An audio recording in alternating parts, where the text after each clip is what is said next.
and welcome to another First Class Cricket Academy podcast. Well, today I'll be chatting alongside, as usual, Raj, Theo, and Darren, and we will be talking about the India versus England game that should be happening right now, but it isn't. I'm going to come to Theo straight away. Theo, what were your thoughts on that pitch? Morning, Havas. Morning, Raj. Morning, DJ. Morning. Well, I thought the pitch was poor again. Not, I don't think it was awful and like dreadful and like that. It's. I think the pitch was poor. The reasons for that was because England have gone one up in the series, and they've dared to win a series in India, and India have done everything they can to make sure they stop doing that. I think the scoreline in the series is fair though. India deserve to be 2-1 up. They've played better cricket over 3 Test matches. England don't deserve to win the series. However, that pitch for me again was on the poor side again. It was doing things it shouldn't have been doing. And I know people saying about the spin, but I also saw the footholes when Broad and Anderson and Archer were bowling on that. On the morning of day 2, they're sweeping off, half the wicket because it's all crumbled up. So if Archer's bowling a long spell on day 5, I don't think he's going to be able to do it because the pitch wouldn't allow him to land his ankles on it and things. So I think the pitch was pretty poor again, mainly for the reasons because India knew that England were going to have to play the seamers. And I actually think England were right to play seamers because they're not taking 20 wickets with Jack Leach, Don Best and Moeen Ali and Joe Root as spinners. They've got over 1,000 Test wickets in Broad and Anderson, and they've got 5 night sessions where they can have the lights on, have a pink ball in their hands. So that for me seemed like an easier way of taking 20 wickets. Still hard, obviously, but Don Best bowling full tosses, Indian batsmen getting off them quite easily. Jack Leach is getting better every game. Actually, I think he bowled well, but I think England, they have to take a gamble, a calculated risk, because if the ball did start swinging and Broad was on the bench, and they had Don Best bowling, Jack Leach bowling, Moeen Ali bowling, Joe Root bowling, they'd be thinking, "Oh, why haven't we picked Broad?" So, but obviously the India weren't going to do that, and the wicket they probably should have seen the pitch on the morning of the Test match and gone, or the day before the Test match and gone, "This isn't going to swing. This is going to be dry. We need to pick a spinner." So, pitch was poor, but England's selection may be poor as well. People were saying 21 of the wickets were from straight bowling, which, yes, they were. But if you see a ball going over your shoulder every 2 or 3 balls, it's very hard. The people who are saying this, I think they would do the same thing. They'll play for a ball to turn because at 2 balls early, it's gone past your one shoulder. Next time, it's gone past your other. So getting done by a straight ball is going to happen if you just if you're batting that example and you see the ball spin. However, as a batting group, and I've seen Jonathan Trott there, Graham Thorpe there, I think they should have said, right, to Axar Patel, let's take away LBW and bowled. Let's not get LBW and bowled to him. If we get out caught slip from a ball spinning, then fair enough. But we're not, our top 7, we're not going to get out LBW to him. So then you just play for straight balls, especially when he's got a new ball in his hand. Play for the straight one, play for the one he's going to skid on and get you bowled in LBW. If he gets you caught first slip, you can then start arguing about the pitch, saying it's doing too much on day 1 with a new ball, whatever. But when you're getting done by straight balls, you lose your argument because it's not turning. Yes, there are some that are turning, but they should have played him in a way that took that, at least LBW, out of the game. But the England batsmen weren't able to do that, unfortunately. So I think that there's a bit of everything. The pitch was poor. The pitch wasn't great for a Test standard. However, batting as well, you've only got one player in England's team averaging above 40. And that's when they're playing on good wickets in England, good wickets in other countries, South Africa. So they've now gone to one that I think is probably the hardest place to go, especially if you're not from the subcontinent. And you've only got one batsman averaging above 40. So it is going to be hard if you look at just the averages. But poor pitch, poor England batting. Yeah. Darren, I suppose, Darren, the first pitch was acceptable. I think you could see India managed to score runs, and they also managed to score runs in their last innings. So this pitch, do you think this one was just unacceptable? Unacceptable is a bit strong. I mean, I did defend the last pitch on the last podcast for the reasons you said, which were that 2 or 3 guys, Indian guys, got in, batted properly and scored runs. But on that second day, when we see 7 Indian wickets go down for whatever it was, 40 or 50, you think against Jack Leach and Joe Root, more importantly, who's got a bowling average of 45 before this test. I mean, this is, I mean, being a bit older than you, when England used to go to India, pitch would be flat for 3.5 days, and suddenly it would just start to rip and turn and all sorts of strange things. So games would go along slowly, then kick into life for the last day and a half, which is fair enough. But I did think the fact that this was happening on day 2 was a bit of a stretch, and also, it's a new ground, and I think they hadn't.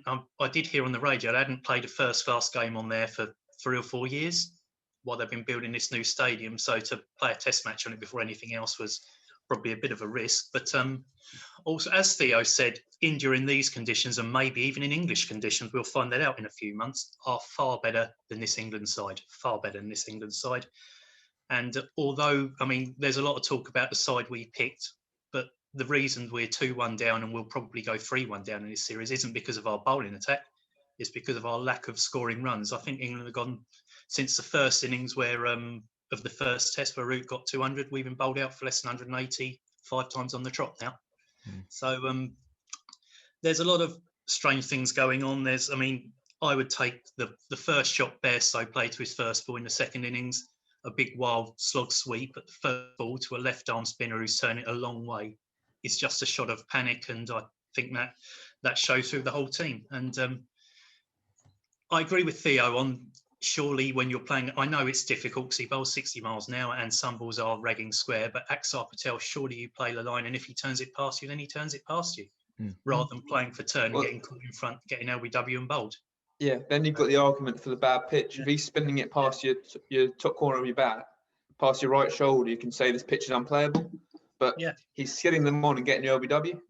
So I know, when you're batting, you see the ball spinning, you are thinking every ball's going to spin. And the left arm spinner's only got to spin one, and he's in your head. Yeah. So, but that was where I was frustrated with England batsmen, and then they're losing their argument of saying this is a poor pitch. This is like,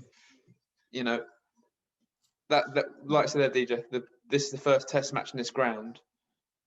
I mean, if there was an IPL game played there, that's going to be a flat wicket. So, but India are going to produce a test. So also, I think we've got to take into account the pink ball, which everybody says has a lot more lacquer on it. It's the same as when we have a green wicket over here and we use a Duke's ball with a big seam on it. The ball, combination of the ball and the pitch doesn't help.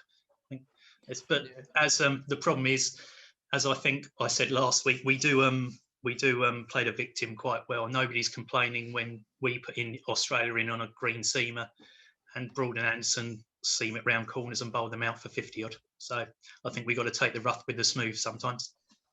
Raj, bringing you into this good debate about the pitch. About 3 weeks ago, we did a podcast on the future of Test match cricket and how it's going to evolve in the coming years. Having a pitch that people are back, that has not even 2 days, 1 and a bit days on a pitch, does that not just, no wonder people are losing interest in Test match cricket? Because what's the point if you're going to see a ball ragging round, nothing's really, all that's going to happen, 2 days of cricket, that's it. So what would have happened if it was a 600, 700 wicket? Would you have had interest then? I don't think that has got anything to do with losing interest as long as the game is a good game. So, and I wouldn't agree that pitch was a bad pitch. Yeah, it's a standard pitch at this time of the year when summer is setting in that part of the world. And that's one of the reasons the itinerary has been done that way. Otherwise, England would have played in Dharmashala. But just like subcontinent teams get shafted up north when they come to England, here they have been shafted to Chennai and Rajkot, where it gets really, really hot. And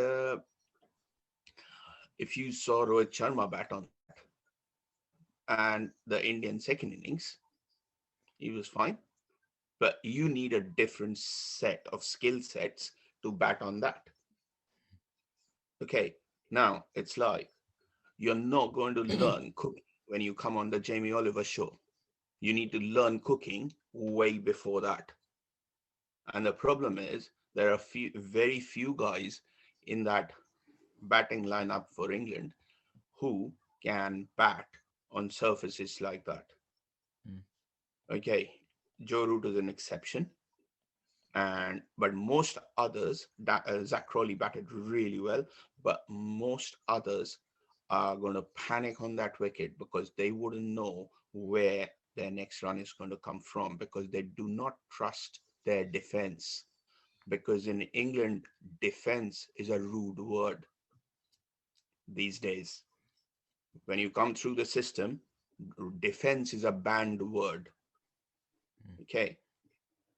But surfaces like that in different countries, if you don't have a strong defense, you're going to be nowhere. The third thing a lot of people are talking about is England picking three seamers. So my question to that is, do you go with your swimming trunks when you are going to the desert and you know there is no swimming pool there? You don't. So why pick? That think tank is paid more than £1 million a year. Now, I've played very limited cricket, but when you go and see a wicket on the morning of the match, or the captain and coach are allowed to go on the wicket before the match day or two, you know how much moisture is there on the wicket. And on an absolute dry wicket, why are you playing three seamers? And the last one is, yes, Joe Root got 5 wickets, but Joe Root bowled a lot more consistently, more consistent areas than Dom Bess. And the wickets he got, 3 were left-handers, one was a number 11, and there were 2 who were trying to hoik him at that point. Okay, so yeah, it wasn't. I think the only wickets that I thought, the pitcher's assisted him was probably the one where it pitched on off and hit off from a wide angle. The rest, like you say, Raj, were batsmen just trying to tee off. And batsman trying to tee off. Ashwin tried to tee off. Akshar Patel tried to tee off. The good ball was a Washington Sundar one, but he was trying to keep his pad away, and he played inside and it hit him. Hit the stump. I think England were just trying to find any positive to get in 3 seamers, and I think they don't rate Dom Bess to take India's top order out. They don't rate him to do that. So Moeen Ali's gone home. So there's Veerdi there. Why not play Veerdi? I don't know, but I think they looked at any way they could get Braun Anderson and have any assistance, and they were thinking, we've got 5 night sessions when we might have a new ball for some of that. We've got to try and make the most of that. But obviously they should have known the wicket was going to be like this from a day out before the Test match, so they should have picked 3 spinners. But sure, I mean, I'm not backing them up, but surely they've seen something in practice, haven't they? They must have seen that ball hooping around in practice to pick the side they did. But the practice wicket would be a green. Yeah, I guess so. But in that case, your guys who are picking the side need to maybe look elsewhere for a job, don't they? Yeah, the practice wicket doesn't have any relation, because the practice wicket will be, completely different. I think say in England, I think a lot of people now saying, oh, India are just evening it up and doing this wicket for England like England do for them. I don't think England Test grounds actually do make green seamers. And the one time I remember them doing it was at Lord's, and India won that test match. India won the test because England batsmen don't want to face ball moving around as well either. Lords and Oval are two good batting wickets. Headingley is actually a very good place to bat, and a lot of runs are scored there. That's only mainly to do with the conditions in the overhead conditions rather than the pitch conditions at Headingley. Teams make runs there, but if it's cloudy, ball comes into the game there. Old Trafford is a fairly good batting wicket. But I think a lot of people are going, oh, England just produced green seamers, so India can do what they want. England will do what they want when it comes to summer. But I think in the summer, it will actually be a more even test series because the pitches will be good to bat on. And England will actually have to play well to beat India in England. I don't know if you heard about, everyone was going about Broad and Anderson. Broad got 8 for 15 against Australia. That wasn't fair. Well, in the same test match, England went and made 300 and Australia went and made 300 in the second innings. So that wasn't the pitch. That was decent bowling, exploiting the conditions that morning. So, whereas I think in this test match, if you put Ponting, Lara, Callis, Peters on that wicket, I don't think they're scoring hundreds. Yeah, but if you had, say, those guys on that wicket, you'd get to at least 270, 300 in the first innings. Like when Panesar and Swan won the series for England, a few years ago, around 2011 or something. 2012, yeah. Well, yeah, but that was a punt. They outbowled the Indian spinners. Now, India here has realized that the only threat is Jack Leach. That's it, we can negate him. And they're playing it to their advantage. Now, in the summer, England will have to figure out now what is the Indian pace battery like. Because now, everyone in the Indian side bowls above 85. Yeah. Right. So you will not be able to make a green top and then risk it on your own batsman. No, exactly. And whenever England have done that, they've always brought the opposition into the game. So and they won't be able to do that. So, so that's Raj. Playing, that's you playing had your own conditions. On Twitter, Raj, there was a few people a few ex-pros that came out and said about the pitch, including Yuvraj Singh. He came out saying, finished in 2 days, not sure if that's good for Test match cricket. Do you think he's just saying that because he's saying the right thing, or do you think he thinks that was absolutely fine? Yeah, but I think a lot of pros have come in and defended the wicket also. Nasir Hussain and Atherton have gone in and said that's nothing wrong. You expect that. You got to bat on them. Yeah, I think it's a slightly harder wicket than usual, and England's batting lineup is weaker than if that was Trott, Cook, Strauss, Bell, Peterson, Pryor. I think England do make 200 on that. Yeah, England still work 70. What they in the first day 70 off for 2, whatever. So all the guys you mentioned, the one biggest thing about them was not only were they better players. I'm not saying Root, but not only were they better players playing attacking shot, they had confidence in their defense. Okay. Yeah. They defended with their bat. Right. They were not defending half, not knowing what's going to happen. And in those conditions, that is one of your biggest things. And secondly, how quickly can you come down the track? And like Swan said on commentary, see, the moment you come down the track on those wickets, you make things in your favor. But to come down the track, you need confidence. Yeah. Right? You're not going to go out there and just go sweep, which is the easy way out in England. I can't play spin. What do? I sweep. That doesn't work in those conditions. And that was the shame for me in the second innings, how England came out and just thought our only way of making runs is if we just tee off. Like, I mean, Bairstow's first ball. I mean, I couldn't believe what he was doing. That's England's number 3 when we need someone to knuckle down for us and get us out of a problem, and he goes and does that. So I was thinking, what's been said? What have they spoke about in that 10 minutes in between in the changing room? But Theo, that's a good point, because they were saying, as we were saying, you guys were saying just now, they don't trust their defence. To which point they said in the Channel 4 studio, I think Alice Cook said, well, he hasn't got a defence. He can't trust it. So that's why he has to come out and Where's play he been these sweeps. successful? He's been successful playing white ball cricket, where he's been playing a shot ball and getting away with it. But when you've got we didn't. But that sort of frustrated me with England. I thought Jonathan Trott is sitting right there, or Graham Thorpe, whatever. Or what's the plan? How are we going about batting out this second innings? Because we got ourselves back in the game. All we needed to make was 180. If we made 180 lead, that would have been a massive. That would have been a massive thing for us. But then when he came out and played that shot, and then sort of Stokes' innings was similarly sort of just trying to just hit his way into panicking a bit because he knew that he's not going to bat over 30 balls here because he can't trust his defence. He's going to miss one. He's going to technically he's missing balls. Stokes, isn't he? He's getting out OBW a lot.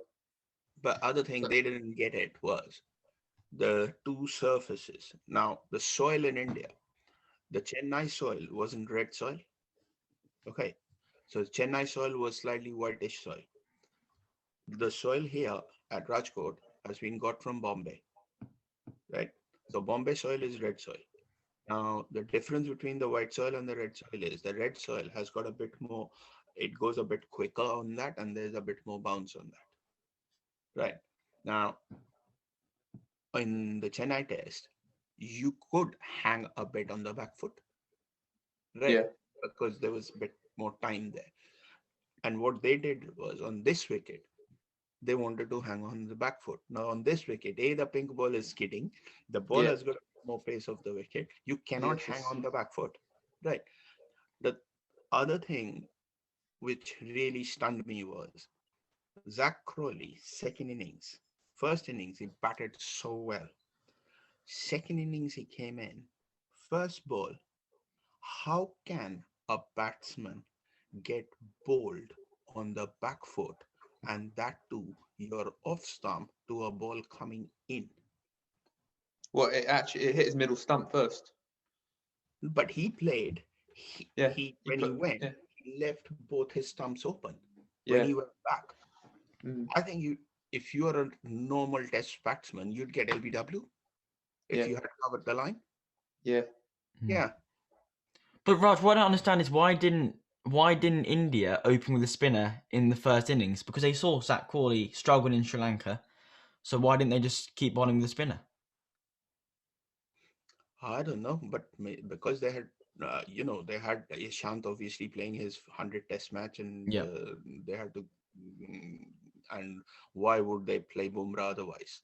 So they thought the ball would do a bit, and obviously Ishant got Sibley out. And on a technical part, if you see, look at most of the guys who are batting, right? Other than Root and Ben Stokes to some extent, you see Rory Burns, you see Sibley, you see Bairstow, you see Ben Foakes. Everyone's bat face is closed on contact. Everyone's. Now, how can you have a bat face that closed when you're trying to defend? Now that is actually taking more angle off you, and that's why you're getting out LBW, because you don't have a full bat face. And that bat face is closing because of the bottom hand. Darren. So again, you can't go and do these things at test level. These things are done when you're coming through the line.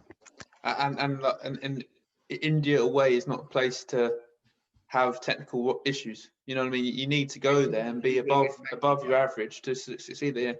And I've heard some nonsense talked by English journalists about India have done this because England won the first test. I think they're missing the point. If you look at India's bowling attack in the first test, it's not as it is now.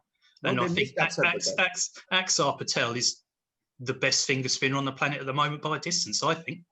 I mean, and Ashwin bowls better alongside him than he did when the onus was on him to take the wickets in the first test, I think. First test, what happened was the two new ones, Nadeem and Washington Sundar, went at 4.5 and over.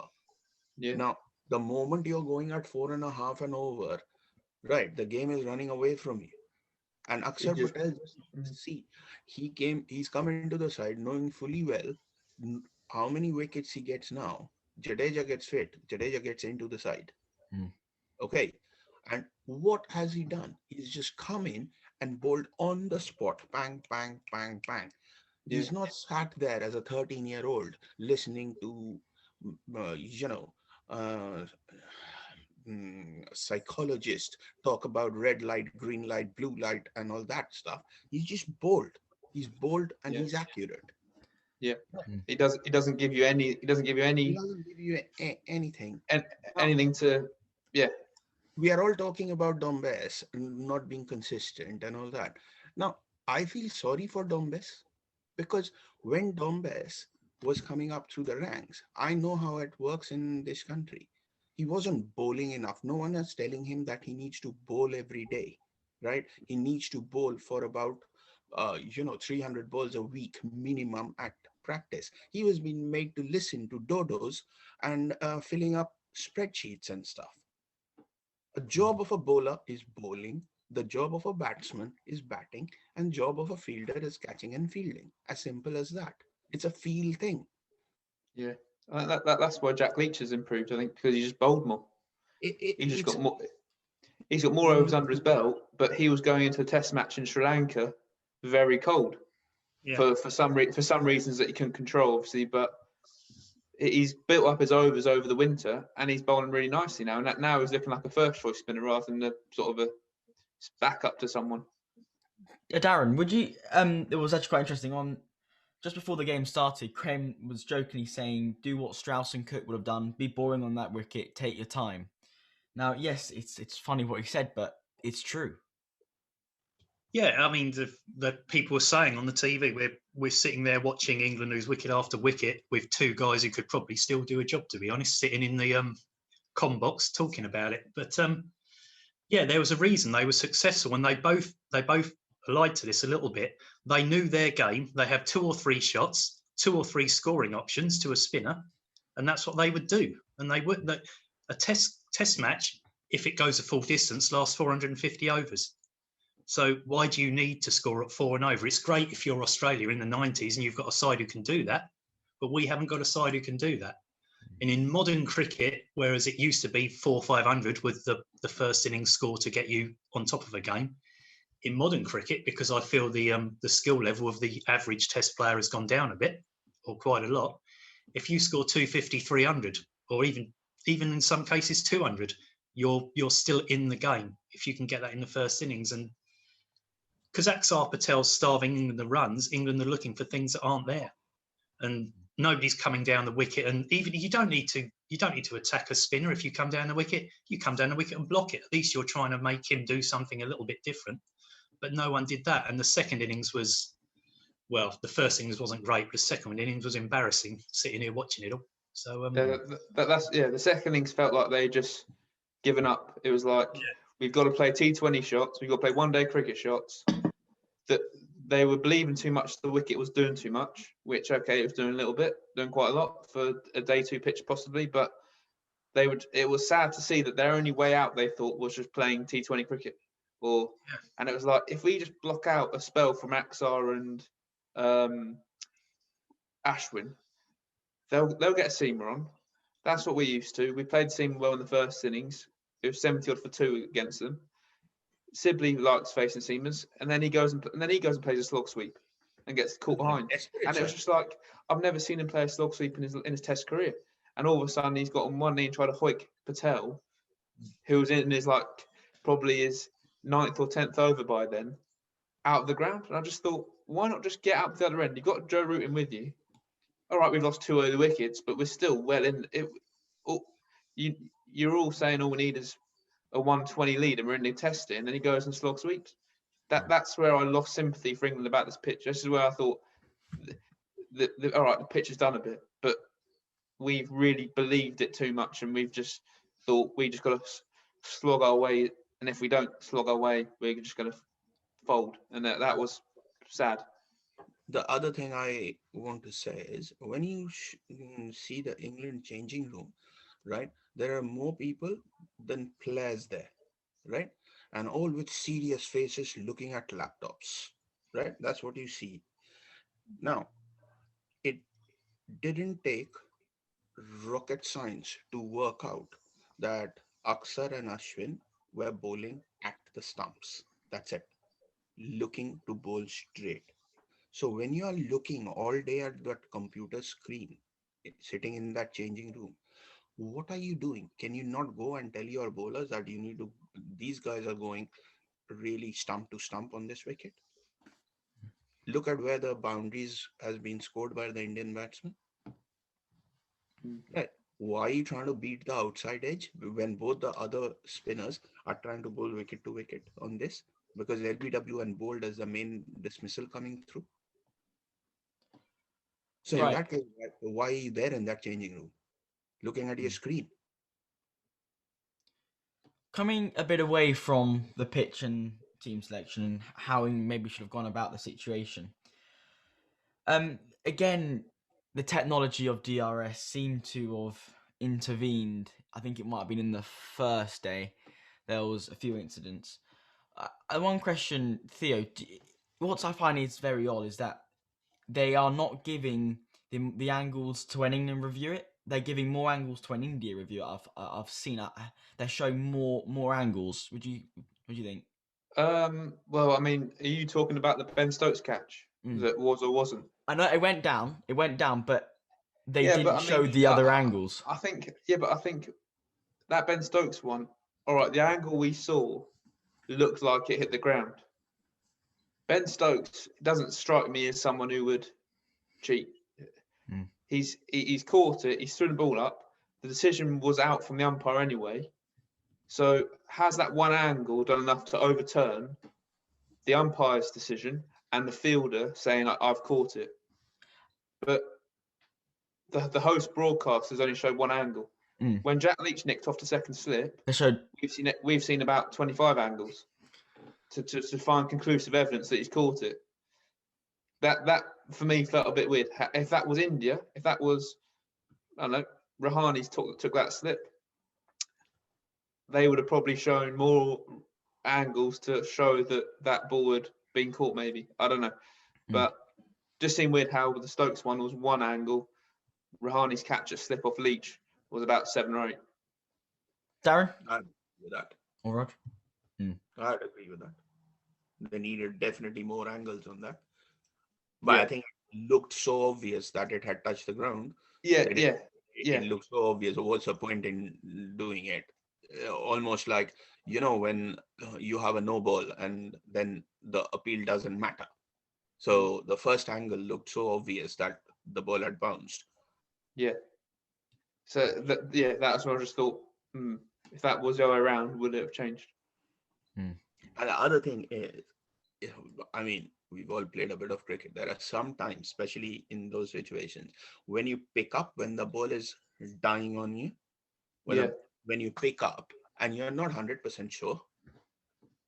At times, you're not 100% sure. You know you've got something, but whether you just got it on the half volley, at times it is quite difficult. I mean, I know we were playing a university final, and I was at second slip, and this guy was on 197, right? I don't know how he is still on Facebook friends with me, but I took one at second slip. I wasn't convinced, right? I just threw the ball up. He started walking. Yeah. He started walking on 197. Umpire hadn't given him out. Yeah. I didn't say anything. Well, I think that, well, that's where the game has changed to it, because now you don't trust fielders. You don't trust fielders, but the umpire had given that out. Yeah, and he changed it. His soft signal was out, and they changed it from one angle. So that soft signals was pointless, really.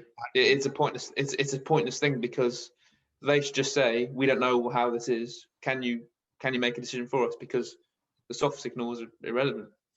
You know what? They need to do something seriously about this nonsense with the DRS. And umpires call business should go. This soft signal, hard signal nonsense should go. It should be like the third umpire sits there. If you've nicked off, right, and you've not been given, third umpire calls you back. If there's been a howler of an LBW, you call him back. But Yeah. let the main umpire decide whether uh, it's an LBW or whatever. None of these umpire call business. Yeah. Right. Take it out of the hands of the players. Let the umpire do it at the top. Right. Looking on to the next test match, which I think starts Thursday. Do you think that Raj or anyone, do you think there'll be big select? Do you reckon there'll be what sort of changes do you reckon we'll be seeing? Well, the way England have gone this winter, there'll be 4 or 5 changes. That's where I haven't sympathised with England. And Bairstow getting the pair, for me, was deserved because he started in Sri Lanka, then he goes home, walks his dogs for 2 tests, and then comes back and is told you're batting 3 for England when we won the series away at one of the toughest test nations. So it's not just cricket, any sport team. You pick your best 11, you stay with them. You look at the best teams. Darren mentioned Australia's team. England's team in 2009 to 12 when they won Australia and India away. That team picked itself. The chairman of selectors didn't do anything for 3 years. Same with Australia's one. You don't just chop and change sports teams. It doesn't matter what sport you're in. You pick your 11, you stay with them. Everyone knows their roles, everyone knows their positions, and that's it. But with this team, it's sort of like, well, they've all pre-planned the selections and stuff before each test. So they've probably already picked the 4th test 11 about 3 weeks ago. Well, they've sent Chris Wokes home after not playing any test matches. Didn't play in Sri Lanka either, did he? Exactly. And he went on both tours, hasn't played at all. So, listening to the radio the other day, Darren Goff was on the radio and Raj alluded to this last week, but because Darren Goff said it, I can mention a name now. Darren Goff said these exact words, that Owen Morgan calls all the shots in English cricket now. He decides what happens, when it happens, and who it happens to. And Darren Goff said England have a pretty unimportant white ball series against India once this test is finished. And all of the white ball players are going to be involved in that, all of them. And the reason these guys are having a break from test cricket is so they can play white ball cricket going towards the 2020 World Cup this year. And that tells me that they're not taking test cricket seriously, which is pretty disappointing because Ed Smith, who chairman of selectors or whatever his role was interviewed after England won the World Cup against New Zealand and said, our next job is to make our test team #1 in the world. And what he's doing now obviously tells me he doesn't mean that at all. Everything's with white ball cricket now. And if Darren Goff is right and Owen Morgan is calling the shots, why should he be calling the shots for test cricket, a format of the game he doesn't like because, to put it frank, he isn't good enough to play in it. So he's not going to be that interested in red ball cricket, is he? And an existing player shouldn't be calling the shots for any country in any standard of the game anyway, in my view. Must say, Darren, I find it very strange when they've got an Ashes series about 9 months away and they're just chopping players. But anyway, yeah. Who they going to blame? What they're going to blame the pitch when Cummings etc. roll us over there next year as well? Because the pitches certainly won't be made for like they are now anyway. Raj? I've got nothing to say, and I'll go with what Darren is saying. Are they really interested in test cricket? I don't think they are, because if they are, what I have seen in my experience going in the last, say, since 2008, I don't think any county, leave aside England, obviously it filters down, any county is interested in the longer format of the game. The only thing most counties are interested in is just white ball cricket teeing off. And that you can see in their structures, in their coaching policies, in their methods, and who are the players they highlight. It's obvious. I'm really thankful to God that Pujara was born in India. If he was born here, he would have either become a doctor by now or would have been working in a car wash at the Tesco till. I'm really thankful. Yeah. But anyway, Yusuf Pathan might have been playing all formats. Yeah. Yeah. Well, I agree, Havas, with DJ. You know, we've said it on here before. They said Test cricket was the priority. Yet the Test team it's not. The T20 side will be settled, or the one day side is settled. This Test team isn't, because they're chopping and changing it too much. It doesn't matter what sport you play, you can't change your best 11. You need your best players playing. Well, so they completely Especially when you go to the hardest place to go. Well, yeah. Well, they got the first test. We won that test match, and they've changed a lot of the team. Normally, you win one test match, you want to keep it half similar. But anyway, well, I think that's well, we've got time. I think I'll just say one more thing about Gone through. What about, you mentioned it earlier about like the 2-day test match? Was it exciting to watch? And like, everyone's saying, TV companies won't bid for test matches anymore. I think this test match, even though it's 2 days, has caused a lot of debate and stuff. So the next test match, people will be watching. So Channel 4 might have missed out on 3 days of cricket, but still, I think the next test match, people will be watching it because of what they've seen in this test. Also, I think Peterson said something on the radio as well. He said, "Would we be having this conversation if England had won in 2 days?" Yeah. Probably, but not as much. It would have been a lot quieter, wouldn't it, if the result had been the other way round. So. Well, yeah, exactly. I think there's 4-day cricket. You never know. We might end up seeing 2-day cricket in the future. So who knows?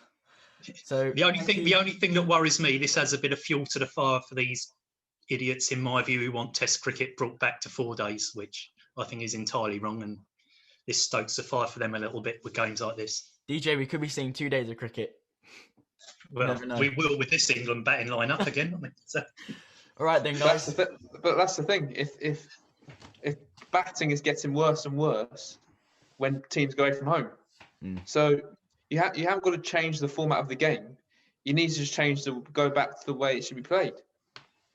If you play it properly, it become difficult with DRS. To be honest, if the ball seams or the ball turns, the batting has become so much more difficult with DRS. Right. Yeah. That's one thing. That's a good point, Raj, because so many wickets now you see LBW from a big stride.